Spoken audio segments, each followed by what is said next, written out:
नमस्कार। आचरण के साथ मैं हूं टीएन मनीष। हमारे साथ ग्वालियर के सांसद भारत सिंह कुशवाहा जी हैं। उनसे चर्चा करेंगे और पहली प्रतिक्रिया लेंगे भारत रत्न स्वर्गीय हिंदी पुत्र प्रधानमंत्री अटल बिहारी वाजपेयी जी की स्मृति में जो डॉक्टर मोहन यादव मुख्यमंत्री जी घोषणा कर गए कि ग्वालियर में एक कैबिनेट होगी। किस तरह का ये कदम है और अंचल के विकास को पंख देने की क्या आपको लगता है कि इसमें कोशिश? मुझे प्रसन्नता इस बात की है कि मध्य प्रदेश के मुख्यमंत्री आदरणीय डॉक्टर मोहन यादव जी की दूरदृष्टि सोच है, विकासवादी सोच है, प्रगतिवादी सोच है। तो जिस तरह से पूरे प्रदेश में वो लगातार नए नवाचारों के साथ प्रदेश के लगातार भ्रमण पे हैं और उन्होंने ये ऐतिहासिक घोषणा कल ग्वालियर में की थी वीरांगना लक्ष्मीबाई बलिदान दिवस के मेले पर कि हम कुछ समय बाद जहाँ हमारे भारत रत्न पंडित अटल बिहारी वाजपेयी जी की ये जन्मभूमि है, कर्मभूमि है, ग्वालियर में कैबिनेट करने का निर्णय लिया है।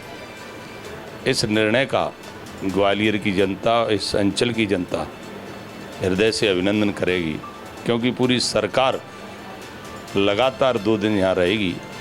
तो सरकार जब रहेगी तो निश्चित रूप से प्रशासनिक क्षेत्र के कई अधिकारी, कई अनुभवी लोग जो आएंगे, क्या संभावनाएं ग्वालियर में और अच्छी हो सकती हैं विकास को लेके, ग्वालियर की प्रगति को लेके, इस अंचल की प्रगति को लेके, उद्योगों के क्षेत्र में क्या रफ्तार मिल सकती है, आयात निर्यात का काम कैसे बढ़ सकता है, इस सारे मंथन पे जब कैबिनेट होगी तो निश्चित रूप से उस कैबिनेट का लाभ हमारे इस अंचल को मिलेगा। उनके इस निर्णय का मैं दिल से स्वागत करता हूँ। आपको क्या लगता है, हमारा ऐतिहासिक शहर है, स्थान तो बहुत हैं, लेकिन फिर भी संभावित ऐसा कोई स्थान जो प्रेरणा भी दे और विरासत को भी याद दिलाए, ऐसा लगता है आपको कि कोई ऐसा स्थान है जहां कैबिनेट होनी चाहिए? देखिए, अटल जी का स्मारक अभी अधूरा है, निर्माणाधीन है। नहीं, सबसे बेहतरीन कैबिनेट का जो बैठक होती उसी स्थान पर होती। फिर भी ग्वालियर में एक से एक जगह उपयुक्त हैं, जिन जगहों में से चयन होगा स्थानीय स्तर पर प्रशासन और शासन के भी अधिकारी आएंगे, यहाँ जैसी जगह उपयुक्त होगी वहाँ कैबिनेट होगी। कुल मिला के ग्वालियर में कैबिनेट हो रही है। हमारे लिए स्थान इतना महत्वपूर्ण नहीं है, ग्वालियर महत्वपूर्ण है, तो इसलिए यही हमारे लिए प्रसन्नता की बात है। दूसरा ये था कि आपको लगता है कि इस कैबिनेट के माध्यम से कुछ ऐसी विकास योजनाएं जो कहीं ना कहीं अभी फाइलों में हैं या कागज़ में हैं या ज़मीन पर आने का इंतज़ार कर रही हैं, किस तरह से आप एक लोकसभा क्षेत्र का प्रतिनिधित्व करने के नाते आपको लगता है कि कैबिनेट में अगर ये फैसले हो जाएं तो बहुत सार्थक? देखिए, इतना ज़रूर कहूँगा, मैं उस कैबिनेट का पूर्व में अंग रहा हूँ। कैबिनेट में अधिकतर डिसीजन पॉलिसी को लेकर होते हैं। कैबिनेट में वो भी डिसीजन होते हैं कि जो काम अगर बंद हैं कहीं वित्त की स्थिति में, कहीं अन्य कारण के वजह से, उनमें भी कैबिनेट के द्वारा क्लियरेंस मिलती है।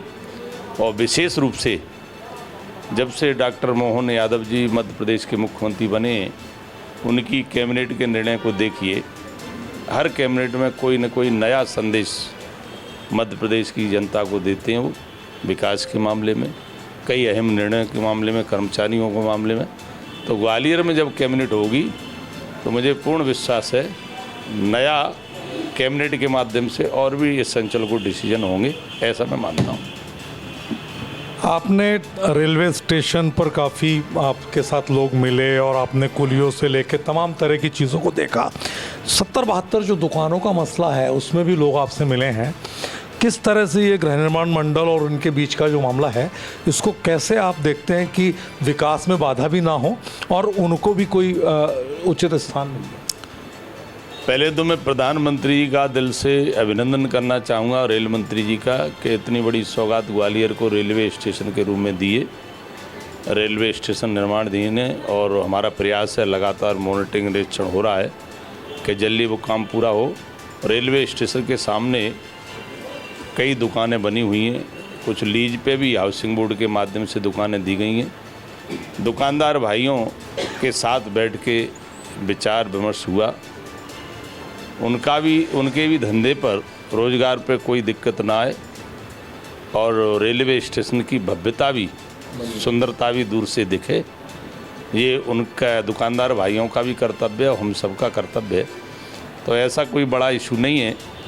दुकानदार भाइयों से बैठ के बात हो गई है, उनके लिए भी उपयुक्त स्थान, उनकी सहमति भी लेंगे। उपयुक्त स्थान पर उनको दुकान प्रारंभ करने का अवसर निश्चित रूप से उनको मिलेगा। हम उनको रोज़गार से वंचित नहीं कर सकते हैं और न उनकी इच्छा है।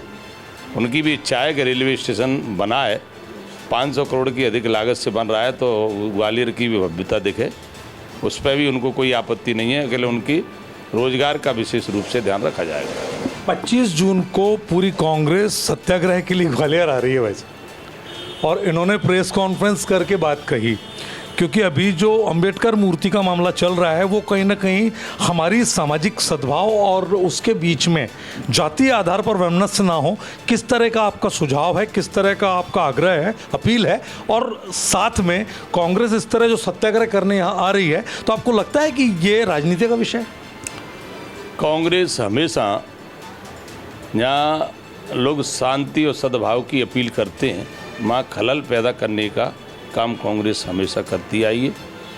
कांग्रेस अपने मंसूबों में कामयाब नहीं होगी, क्योंकि समाज के सभी वर्ग बहुत अच्छी तरह से जानते हैं कि कांग्रेस ने इस देश के लिए क्या दिया, इस समाज के लिए क्या दिया, ये किसी से छिपा नहीं है। कांग्रेस चुनावी राजनीति करती है। सरकार के लिए कांग्रेस ऐसे ऐसे मुद्दों को सामने लाती है कि भविष्य में शायद हमारी सरकार बने, तो ऐसे आंदोलनों से जिनमें कोई दम नहीं है, इनकी कोई विचार में, इनके कोई सोच में दम नहीं है, तो इसलिए इनको कोई फ़ायदा होने वाला नहीं है।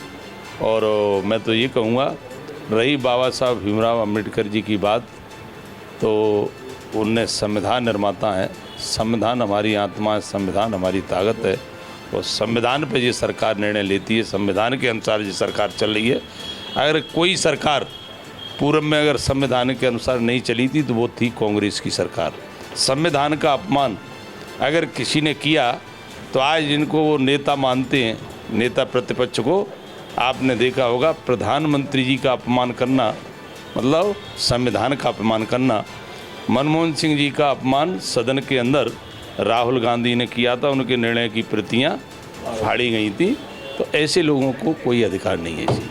आखिरी सवाल भाई साहब, ये कि फूल सिंह बरैया का एक बहुत वीडियो वायरल हो रहा है जो वास्तव में बहुत तकलीफदायक है, कि हमारी वीरांगना लक्ष्मीबाई को लेकर के जिस तरह विश्वमन किया, एक तरह से जहर उगला है। आप क्या कहना चाहेंगे? उसमें लोकेन पाराशर जी ने भी उसको अपने उसमें लेकर के और सोशल मीडिया में डाला है। आपकी क्या प्रतिक्रिया? क्या ऐसा लगता है आपको कि ये आत्महत्या करने वाली बात, कि उन्होंने आत्महत्या की थी, लड़कियां आत्महत्या करती, इस तरह की बातें आ रही हैं? बरैया जी ने क्या बोला एथेंटिक तो मैंने वो देखा नहीं है, फिर भी मैं इतना कहूँगा। नहीं, उन्होंने ये कहा, मैं बता दे रहा हूँ आपको, उन्होंने ये कहा कि वीरांगना रानी लक्ष्मीबाई ने ग्वालियर में आत्महत्या की थी। वीरांगना लक्ष्मीबाई के मामले में हमारा देश और जनता अच्छी तरह से जानती है, अंग्रेज़ों के छक्के छुड़ाने का काम वीरांगना लक्ष्मीबाई ने किया था। और वीरांगना वो वीरांगना है जिस पर हमारे देश को, इस समाज को गर्व है। और फूल सिंह बरैया जी क्या कह रहे हैं, इस पर मैं इतना ही कहूँगा कि कभी भी पढ़े लिखे व्यक्ति को, जनप्रतिनिधि को, किसी को भी ऐसी टिप्पणी नहीं करना चाहिए। महापुरुष कोई एक समाज से नहीं बनता है। महापुरुष की उपाधि उसको जो मिलती है, वीरांगना की उपाधि उनको मिलती है जिनने समाज के लिए, देश के लिए कुछ किया हो। फूल सिंह बरैया जी ने कुछ किया नहीं है ऐसा, इसलिए उनकी सोच इस प्रकार की है।